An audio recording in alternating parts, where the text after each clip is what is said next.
Black America, how do we fix this? How do we fix this? And I say before you can fix anything, you need to know the origins of the thing that you need to be fixed. The origin of our community being broken does not start with slavery, right? If you look at our people after slavery, this is something to be commended, and this is something that's going to play a big part, that needs to play a big part in us getting back to where we need to be as a community. Now, if you're outside of the Black community, I don't need you to try to figure this out. What we need you to do is pray for our community. What we need you to do is try to start having understanding for what's going on in my community. But, the Black community needs to do this. No, we can figure this out. We can figure this out. You just need to give us time and allow us time to figure it out. But you need to also figure out the role your community played in breaking this community. See, it's easy to say, we are one people, but then when the Black community is crying out for help, you other us. Those people, y'all need to do this.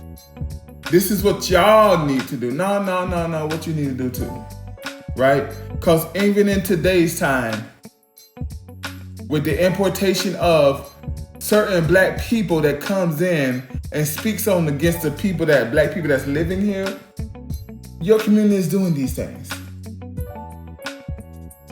Now, understand this, the best thing you can do for the Black community, if you're outside of the Black community, is pray. Earnestly pray for righteousness, pray for fairness, pray for justice to happen inside the Black community. Now, what about Black on Black crime? Look how y'all do to each other. I ain't finna have those conversations, but that's what y'all do. That's what y'all do, and y'all only do that to the Black community. Y'all don't say when other communities asking for help, what about the crime? What about this? But anyways, let's get back into the truth. Black people, slavery was the biggest injustice that we faced as a people. And we are owed for that. We are owed for that. I'm gonna say that again. You may not like to hear this, but it's the truth. We are owed for that. But also a part of that. Because somebody owed us doesn't mean that we just sit and wait on a payment. No, we got things to do.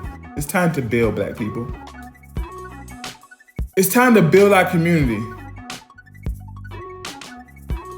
Let's talk about slavery, Black codes. Remember Black codes? Where they made codes and stuff like that for Black, like for instance, after slavery, if you was at a place where you didn't get mail, you went to jail. Well, you were just let go. You didn't have a home. A lot of time, those slaves was rummaging in the woods and everything trying to survive. But if you was caught out there, you went to jail. We had to endure that. Not only did we have to endure that, we endured that and still was successful, right? We still built communities. Through Jim Crow and redlining.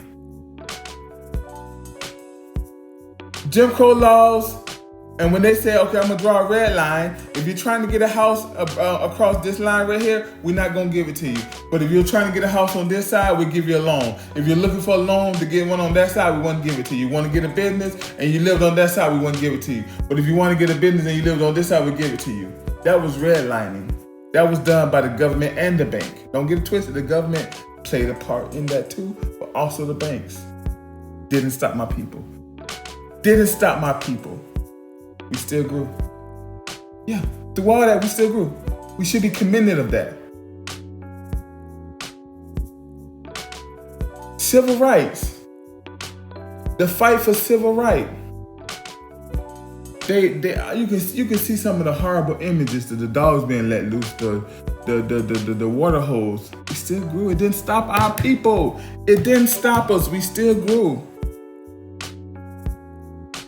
The reason why we still grew is if you go through go back and look at our first communities, there was a church and there was a togetherness. It was God that brought us through these things. They want to say, well, in Africa we had different religions and that's a whole nother conversation. But in America, the slaves that came out of it, they came out of it with the Spirit of God. They came out with churches and everything. It wasn't until three things happened. The origins. We left our families. We left our family. Men and women left family. Then that destroyed our families. And with our families being destroyed, our communities got destroyed.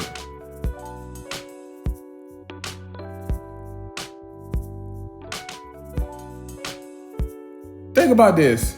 At the forefront of change when it came to voting rights, civil rights, all these rights, it was coming out of the church. It was pastors. These was men and women of God. There was a system built up where there was money flowing through this thing that happened. This was the church. But the church was built by the community, and the community was built by the families. And the only way we're going to get ourselves out, listen.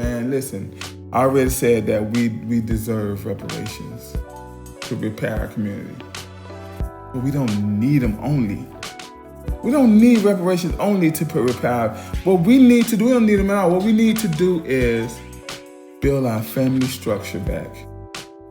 Once we build our family structure back, then we can build our community. Once we build our community, we'll go build a church. And once we build a church, our black community is built. And once the black community is built, because if you look at the world and how we affect the world will be built because they'll do the same thing. They will do the same thing. And that's the only way to get Black America out of the situation they're in.